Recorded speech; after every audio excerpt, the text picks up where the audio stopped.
My dear students, welcome to 10 digit wonder.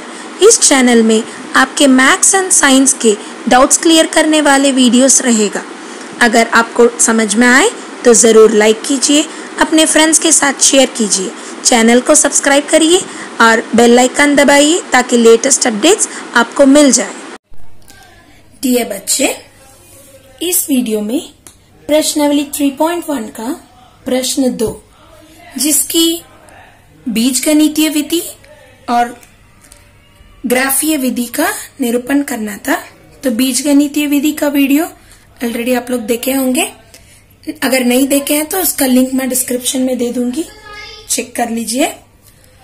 उसके बाद ग्राफीय विधि का मान निकालने के लिए एक वीडियो भेजे थे, वो भी आप लोग ध्यान से देख लीजिएगा। अब उसके आगे उसको ग्राफ में कैसे प्लॉट करना है, उसकी समीकरण को ग्राफ में कैसे बदल दिया जाए और एक सीधी रेखा कैसे प्राप्त करेंगे, इस वीडियो में देखेंगे। अब हम लोगों को ऑलरेडी जो इक्वेशन प्राप्त हुआ बीजगणितीय विधि से, पहला इक्वेशन प्राप्त हुआ 3x + 6y = 3900 और दूसरा इक्वेशन प्राप्त हुआ x + 3y = 1300 और उसको इक्वेशन को बदले x = 3900 - 6y/3 और दूसरा इक्वेशन बदला x = 1300 - 3y। अब उसमें हमें प्राप्त हुआ मान, जैसे आप देखिएगा कि इस इक्वेशन का दोनों, इस सम का दोनों इक्वेशन प्राप्त हुआ। अब उन दोनों इक्वेशन को इस तरह बदले, फिर उसका हम लोग मान निकाले थे। जैसे कि y का मान 0 बैठाने पर पहला समीकरण में हमें प्राप्त हुआ x = 1300, फिर y का मान 100 बैठाने पर हमें प्राप्त हुआ 1100 और फिर y का मान 200 बैठाने पर हमें प्राप्त हुआ 900। अब उसको हम लोग यहाँ बैठाए टेबल में। x और y का टेबल है, जिसमें y का मान क्या दिए हम लोग उसको डाल दिए, साथ ही साथ उसके x का मान। इसको आप लोग साथ साथ कर लीजिए ताकि मिस्टेक्स ना हो। तो y का मान पहले 0 बैठाए तो x का मान मिला 1300, तो x के जगह पे 1300, y का जगह पे 0। फिर y का मान 100 बैठाए तो x का मान मिला 1100, तो y का जगह 100 और x का जगह 1100। y का मान जब 200 बैठाए तो x का जगह हम लोगों को मान मिला 900, तो x का 900 और y का जगह 200 बैठा दिए। अब इसको बिंदु के रूप में कैसे लिखा जाएगा? पहला बिंदु है 1300, 0, दूसरा है बिंदु 1100, 100, तीसरा है 900, 200। अब आप लोग पूछ सकते हैं यहाँ बिंदु के रूप में इसको क्यों लिखना है? इसलिए लिखना है कि जब ग्राफ बनाते हैं तो हम लोग ग्राफ में एक बिंदु के रूप में उसको बैठाना है, तो सबसे पहले हमें x का वैल्यू, उसके बाद y का वैल्यू देखना है। तो उसको आप लोग अंडरस्टैंडिंग करने के लिए, अब इसी प्रकार दूसरा समीकरण का हम लोगों को वैल्यू मिला 0 बैठाने पर 1300, 100 बैठाने पर 1000, 200 बैठाने पर 700। तो उसको भी टैबुलर फॉर्म में लिख दिए हम लोग। x का वैल्यू 1300 जब y का वैल्यू 0 था, और x का वैल्यू 1000 जब y का वैल्यू 100 था, और x का वैल्यू 700 जब y का वैल्यू 200। तो इसको भी बिंदु के रूप में लिख लिए 1300, 0। देखिए ध्यान से, पहले x का वैल्यू, फिर y का वैल्यू, फिर 1000, 100, फिर थर्ड 700, 200। अब इसको ग्राफ में कैसे बैठाएं? सबसे पहले हम लोगों को ग्राफ की जानकारी होना जरूरी है। आप लोग ऑलरेडी क्लास 9 में पढ़े हैं, फिर भी एक आप लोगों को रिकैपिचुलेशन जैसे मैं बता रही हूँ, रिकैप कर लीजिएगा। जो क्षैतिज रेखा है उसको x अक्ष बोलते हैं, तो उसकी दाएं तरफ धनात्मक होते हैं और बाएं तरफ ऋणात्मक होते हैं, तो इसको x और इसको x डैश। और जो ऊर्ध्वाधर कड़ा है उसको y अक्ष बोलते हैं, जिसकी ऊपर का मान y धनात्मक होता है और नीचे का मान y डैश ऋणात्मक होता है। अब इसको मान बैठाना है। तो पहले यूजुअली हम लोग ग्राफ में 0, इसकी दोनों अक्ष जहां मिलते हैं वो होता है मूल बिंदु, उसकी मान होते हैं 0, 0,0, x के मान भी 0, y के मान भी 0। यूजुअली हम लोग 0 के बाद 1, 2 ऐसे ही मान देते हैं, लेकिन कभी कभी ऐसे होते हैं जिससे 1, 2 देने पर हमारे ग्राफ जो है, अभी जैसे देखिएगा ये सम में हम लोग को 1300, 1100, 900 ऐसे देना पड़ रहा है। तो इसके लिए हम लोग अपना वैल्यूज को बैठाएंगे कि एक एक x का वैल्यू 100 बढ़ते जाए और एक एक y का वैल्यू 100 बढ़ते जाए। तो इसकी स्केल को हम लोग लिख लेंगे। देखिएगा स्केल इस तरह लिखा जाएगा। क्यों इसको लिखना क्या जरूरत है? इसलिए इसको लिखना जरूरत है क्योंकि हम लोग वैल्यू किस तरह से निकाले हैं। x अक्ष पर एक इकाई, देखिए x अक्ष पर एक एक इकाई, एक एक बॉक्स जो होता है ना ग्राफ में, उसी को एक इकाई कहा जाता है। एक इकाई कितना यूनिट्स लिए हम लोग? 100, है ना। तो 1 सेंटीमीटर तुम लोगों का 100 इकाई है।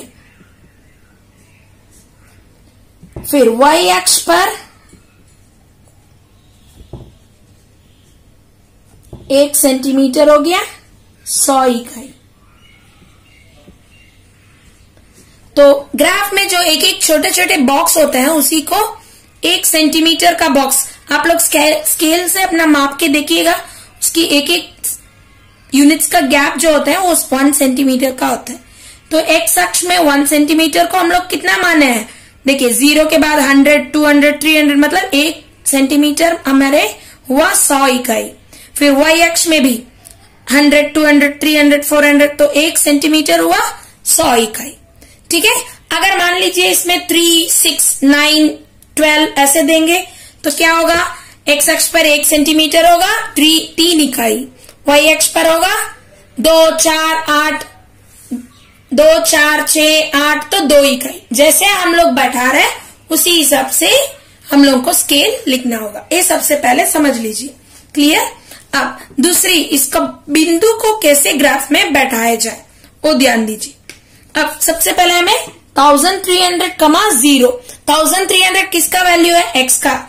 तो x में वैल्यू में हम 100, 200, 300 कितना तक जा रहा है? 1300 तक। तो उसका वैल्यू हम लोग 1300 तक लिए। और यहाँ देखिए 700, 900 बाकी सब तो उसके नीचे है। वैसे y का वैल्यू देखिए 0, 100, 200 उतना ही है। तो 0, 100, 200 तक हम लोग को कम से कम होना जरूरी है। इसमें कोई ऋणात्मक वैल्यू मिला नहीं है इसलिए कोई दिक्कत नहीं। अगर ऋणात्मक वैल्यू भी मिलता तो उसको भी देख के हम लोग को करना है। सबसे पहले 1300 का मान x में, तो x का 1300 यहाँ है और y का मान क्या है? तो इसको सीधे जाइएगा। कहाँ जाएंगे? सीधा y अक्ष पर। और y का मान क्या है? 0। अब 0 है तो ऊपर जाने का जरूरत ही नहीं है। कहाँ पर बनेगा? इसी बिंदु पर y का मान 0 है।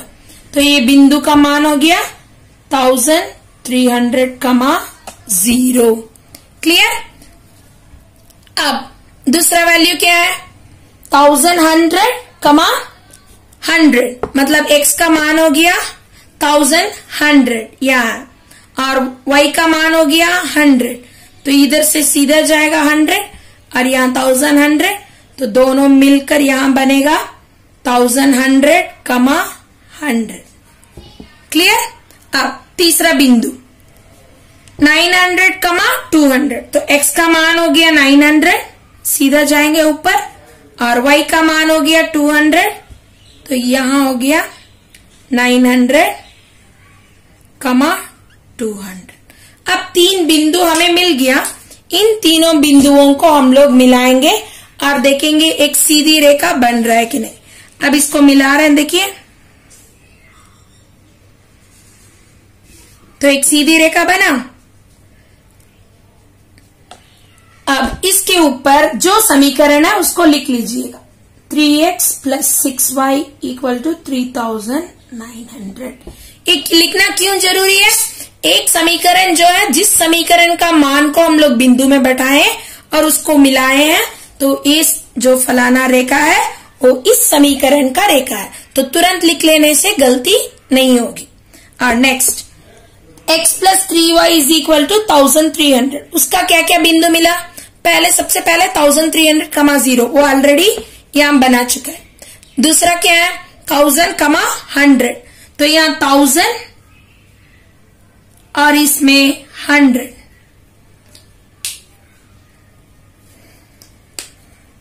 तो x का मान 1000 और y का मान 100, तो हमारे बिंदु हुआ ये।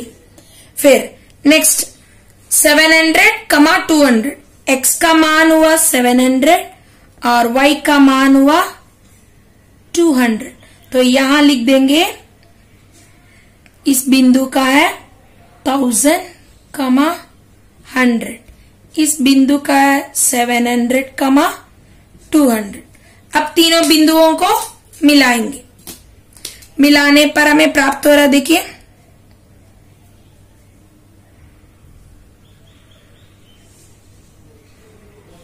एक सीधी रेखा प्राप्त हुआ। एक इसका है x plus 3y is equal to 1300। Clear? अब इसी तरह हम लोग क्या कर सकते हैं, एक दिए गए समीकरण का ग्राफ बना सकते हैं। अब आप लोगों को क्लियर हुआ? वीडियो का अच्छे से देखिए और आप लोग समझ लीजिए। इसके पहले इसके साथ ग्राफीय विधि का वैल्यू निकालने का तरीका और ज्यामितीय रूप में उसकी समीकरण निकालने का तरीका, दोनों अलग अलग वीडियो दिए हैं, जिसका लिंक मैं डिस्क्रिप्शन बॉक्स में दे दूंगी। उसे भी देख लीजिए तो और क्लियर हो जाएगा। Thank you.